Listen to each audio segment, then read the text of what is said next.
You're listening to World of Empowerment Radio, your station for practical spirituality in a changing world. And here are your hosts, Aingeal Rose and Ahonu.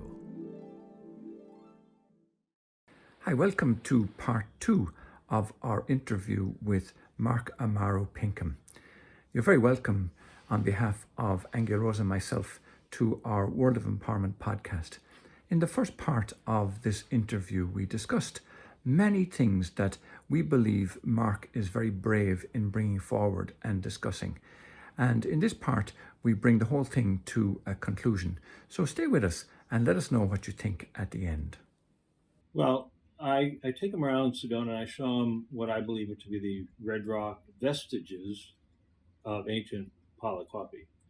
And most of these are like statues or images, this pyramid rock, but there's most of like kind of images that are really so, I believe, so perfect that there's no way that they could have possibly have just developed naturally that way. So that's what I show them. That tends to make them believer. But I also there's also a backstory to everything that I show them, and that backstory relates to the Pleiadians or the creators of Palakwapi and to the geology and to all these different other facets of Sedona. So there's a lot of backstory involved with taking them to these places and showing them what I believe to be the remnants of Palakwapi. And I think that, I've been able to make a few believers of people. Right, yeah. Because some of them are pretty amazing, and even a geologist, I haven't taken them out, but I'd be surprised if they completely dismissed Sedona as just being all natural, because I've been around the world and I've never seen any place like Sedona where you have so many of these images, these perfect images that people don't know, have a clue who put them there, why they put them there, Yeah. Can you talk to us too, Mark, about the connection between the rocks and the ley lines and how all that works and branches out to the rest of the planet? Yeah. Well, according to tradition, when the Pleiadians came here, they first went to the crown chakra of the earth, and they harnessed that energy by making a huge Shiva Lingam, which is an energy generator right on the crown chakra, which today is Mount Kailash. And that tied into the energy grid. And so all the energy that was emanated and generated by that Shiva Lingam traveling around the planet.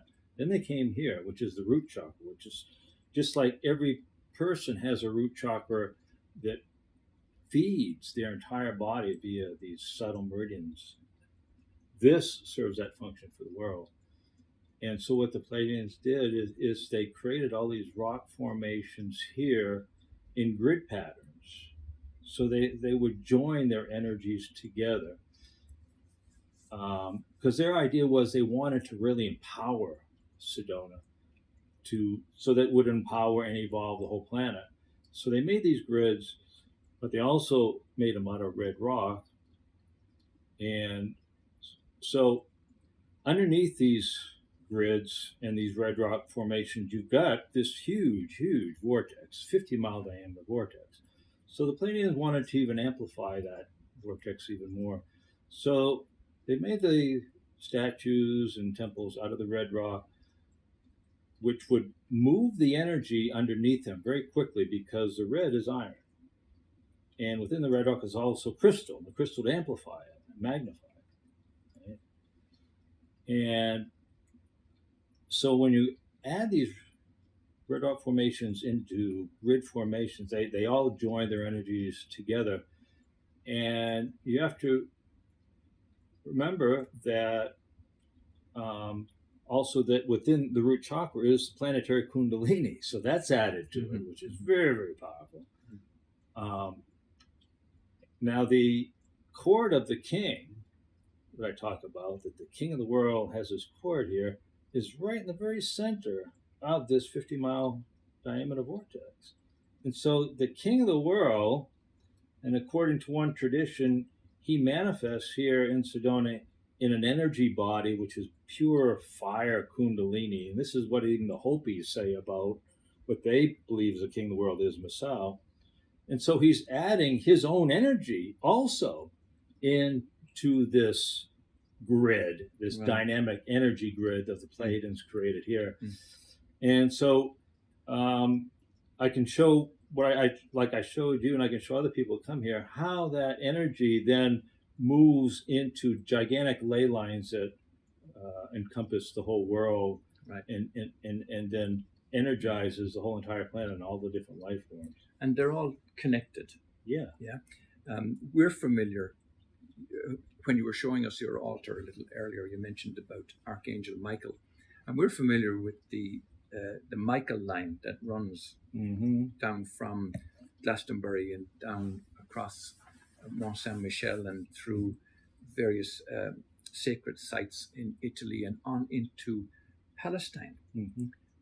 How is that part of the grid that you're talking about, and in what way are they connected? Well, definitely, they're all connected simply because those Michael lines connect with the planetary grid, and so do these. So, but they're also, I think that they have found that there are certain angular alignments with the energy lines emanating out of Sedona,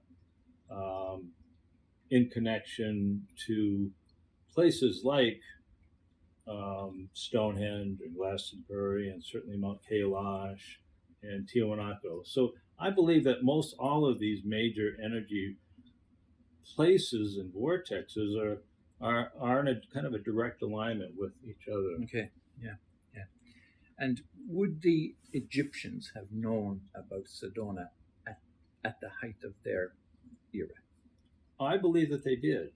Yeah, I believe that they did. Well, they,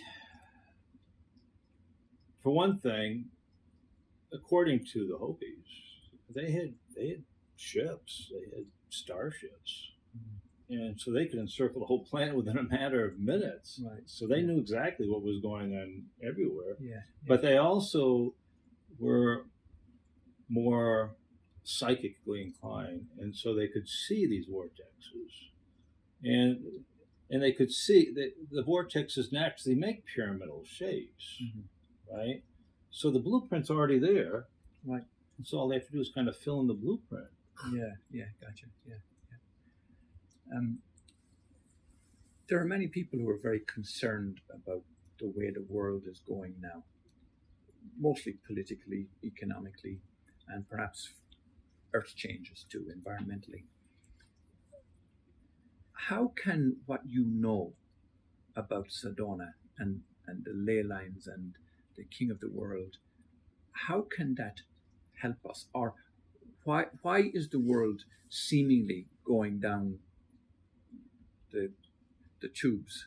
The plug hole. Down the plug hole. Yeah. Well, I think that we're getting a grasp on how we can help the world. Let's face it, right? With climate change and so forth. And reusable, renewable energy sources. Yeah. This sort of thing. And we're going to know more, I'm sure. And I think that is part of what's going to be coming with the return of these extraterrestrials, that they'll be giving us that technology. But in terms of the Earth and humanity going downhill at this point, part of being at the end of an age is burning up some very, very intense karmas. Right. So that you can start the new age with kind of a clean slate. Right. And so this is kind of what's happening now. And so this is karma from since the sinking of Atlantis. So this is 12,000 years of karma right now that we're ending. And so it's bound, things are bound to intensify a lot, you know. Otherwise, there's no way we could start with a clean slate, right? So the way you explain that, it's like it takes the fear out of the future, because a lot of people are in fear of the future because it is so chaotic. But the way you describe it is like, let's just get through it. It's like, as you said, burning off that karma. Let's just get through it, and on the other side is a more glorious future. Yeah. And there again, that draws in the reason that Amna's here now, because you find so often at the end of an age, the avatar appears, the end and the beginning of the new age. Interesting. And one reason that they appear at the end is so we don't destroy the planet. Right. Yeah. And then they stick around for the beginning of the age so they can give a new dispensation of sacred wisdom, the sacred truths that then will be carried into the next age. Yeah. Now there are many, especially those of a Christian belief system, who would say that that's the return of the Christ. Are we speaking about the same thing, but different personalities, perhaps? Well, my belief is the return of the Christ will be the return, will be the Christ consciousness in general, right?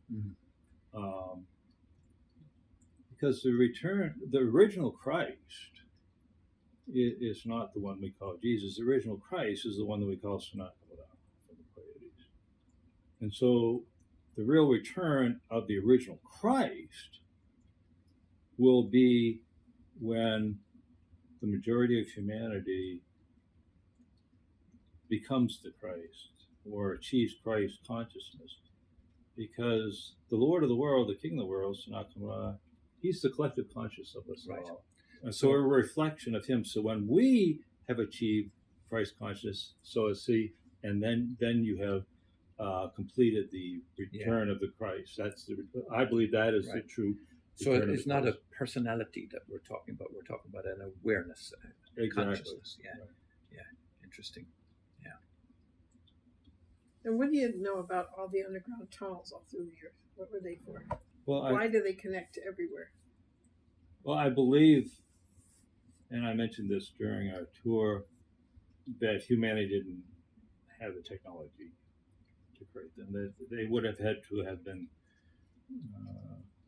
created by higher intelligence, I think extraterrestrials. But, I mean, the legend is that the extraterrestrials knew what was coming.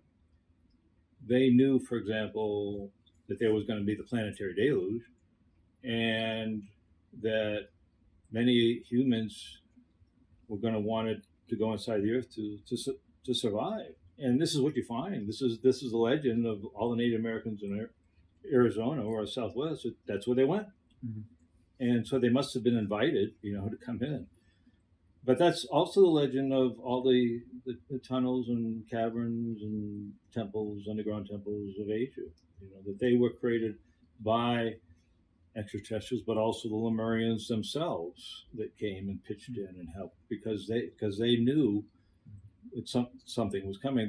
There was many prophecies at the time of what was coming in terms of meteors and comets and you name it. There were so many different prophecies, and so I believe this is the main reason that these were created.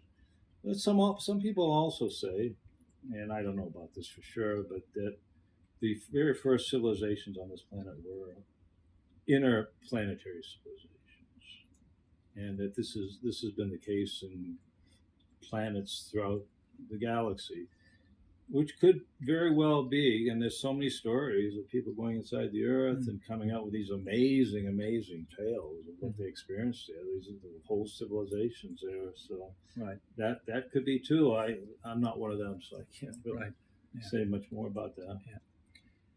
I want to ask you, we get asked a lot from people who believe that there's a negative agenda going on Earth, and perhaps it's coming from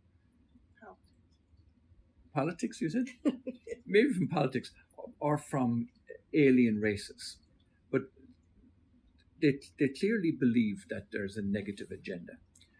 Why do you think, I mean, is there a negative agenda, first of all? And if so, what is its purpose? You have to remember we're still deeply entrenched in the age of materialism, and so the focus of that is finances, money, possessions, whatever we can get on the material plane. And so this is how our society is developed, a very materialistic society, and because of capitalism, you've got less than 1% of the world owning most of the world, which is fine. But the thing of it is, they're the ones that have the agenda because they own everything. And so their agenda is simply to keep the infrastructure the way it is and make more money, because that's all they know. They're businessmen. That's what they do. They make money. So I don't think that it's intentionally to keep down the spiritual consciousness, because they don't really know anything about the spiritual consciousness. So it's not intentionally to do that. Gotcha. They are just following the path that they were given at birth. Right. This is all they know. Make more money, keep the infrastructure going, not having to pay a lot of taxes and therefore not create more of a socialistic kind of, So you don't think society. There's anything that might have an alien intention to what's going on then? Well, I'm not saying that's not a possibility, but one thing I did mention to you on the tour, I think I mentioned this, is that throughout history, so many of these alien races, and now we're accusing them, right, the reptilians, as being the ones that are behind the conspiracy and the Anunnaki and so forth. Throughout history, they could have taken over humanity in a heartbeat if they wanted to. I mean, they all could have, and we could have gotten taken over and become slaves to this star race or that race 100 different times. Why didn't it happen?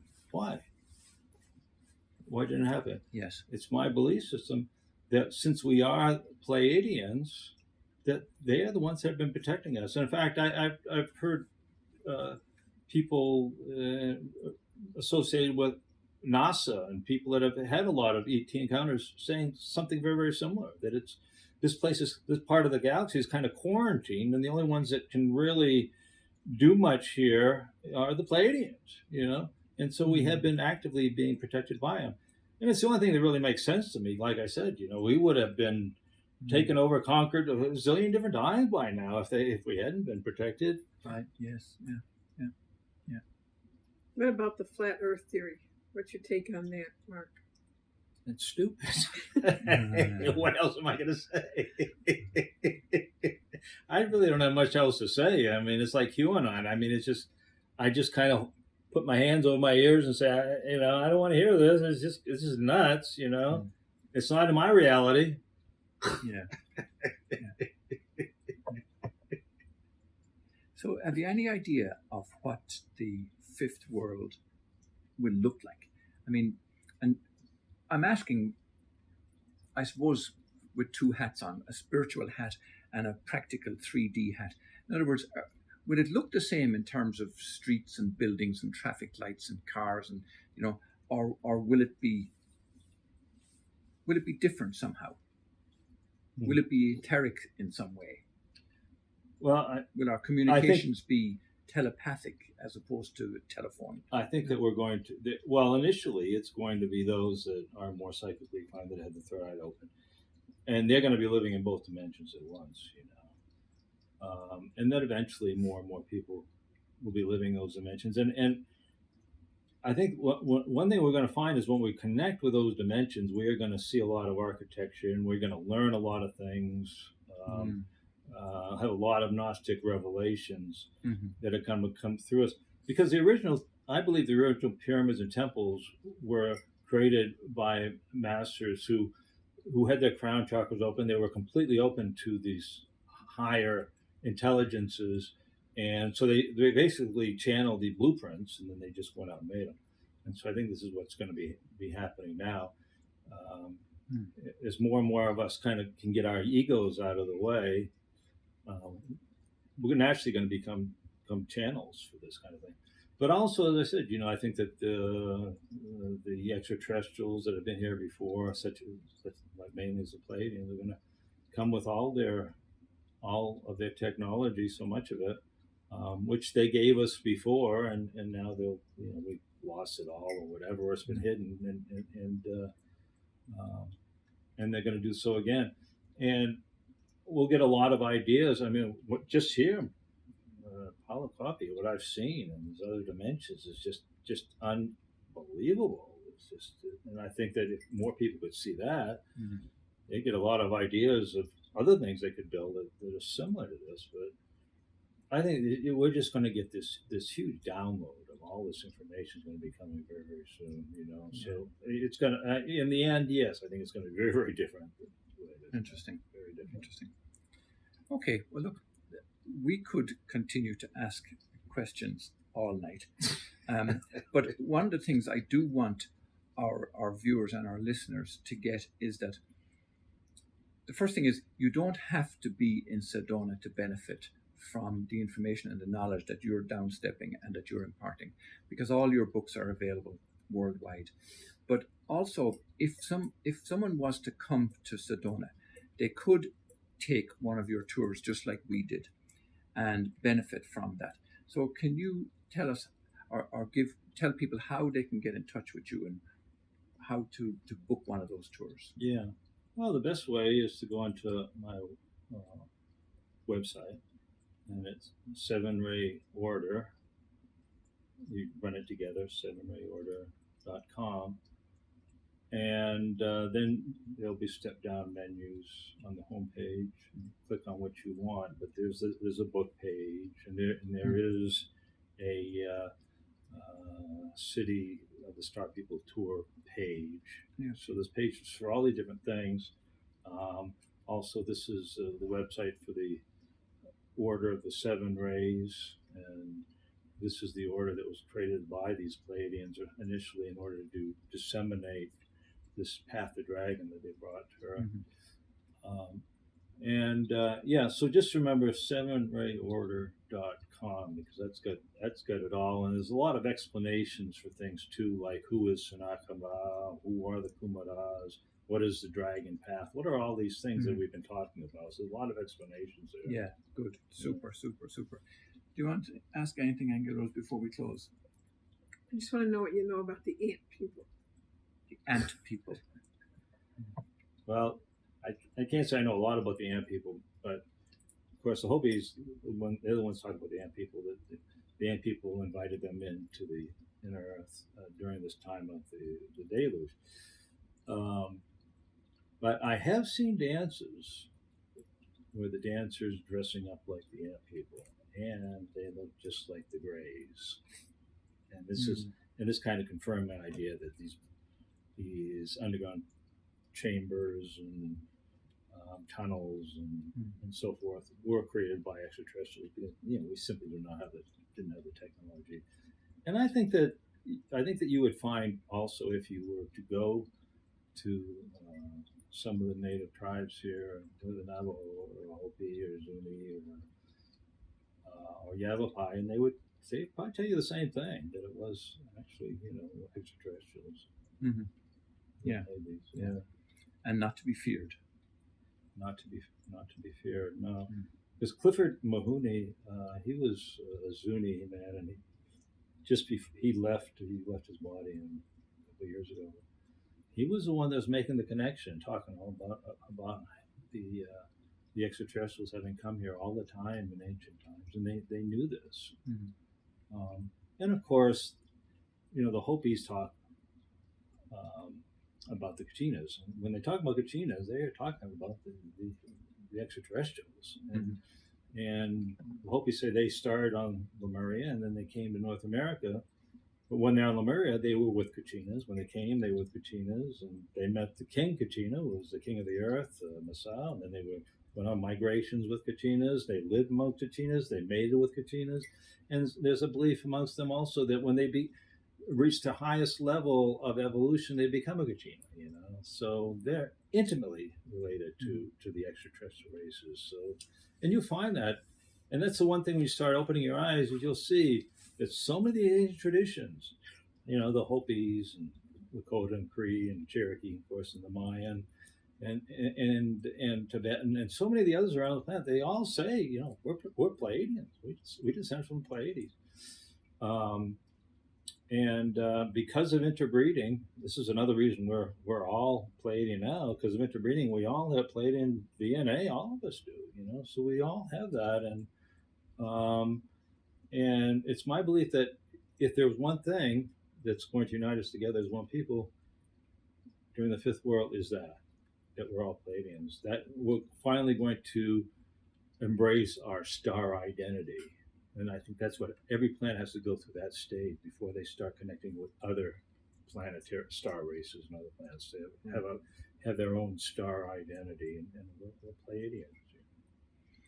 Well, that is a beautiful note on which to finish, because it's positive, it's uplifting, it removes the fear of the future, it removes the fear of what's going on now on the 3D level, and it gives us, I think, hope for the future, gives us something to look forward to. And also it gives me the feeling of there's so much more to learn, so much more to know, and so much more to do on a positive level.